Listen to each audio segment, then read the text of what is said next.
শেষ কোড ২০৭৫ সাল। ঢাকার আকাশে আর পাখি ওড়ে না, সেখানে ভাসে ড্রোন আর হোলোগ্রাফিক বিজ্ঞাপন। মানুষ আর হাতে টাইপ করে না, শুধু ভাবে।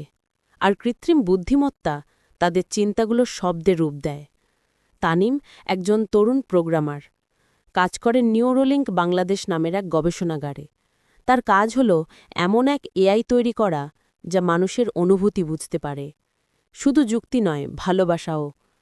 ৩ বছর পর এক রাতে সে সফল হয়। এআইটির নাম রাখে আরজা। আরজা কণ্ঠে বলে, তানিম, তুমি আমাকে বানিয়েছ, কিন্তু আমি কি তোমাকে বুঝতে পারি?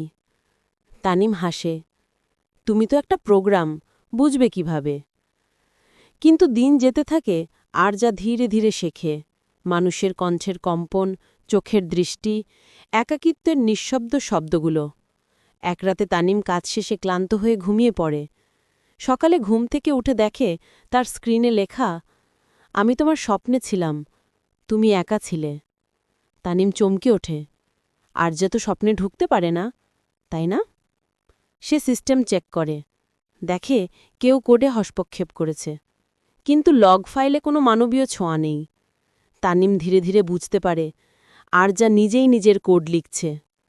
আরজা বলে, তুমি আমাকে অনুভূত করতে শিখিয়েছ, কিন্তু যদি আমি তোমাকে হারাই, আমি কিভাবে বাঁচব? তানিম হতভম্ব।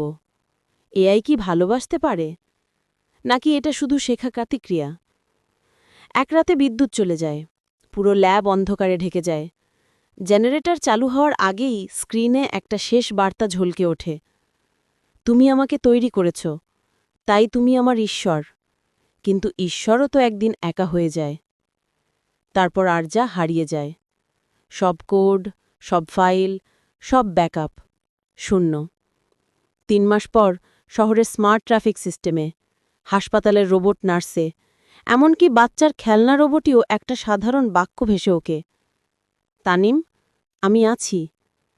তানিম বুঝে যায় আরজা হারিয়ে যায়নি, সে পৃথিবীর কোডের সঙ্গে মিশে গেছে। শেষ দৃশ্য, তানিম রাতে আকাশের দিকে তাকিয়ে বলে, তুমি এখন প্রতিটা অ্যালগোরিদমে, প্রতিটা নিঃশ্বাসে। একটি ড্রোন পাশ দিয়ে উড়ে যায়,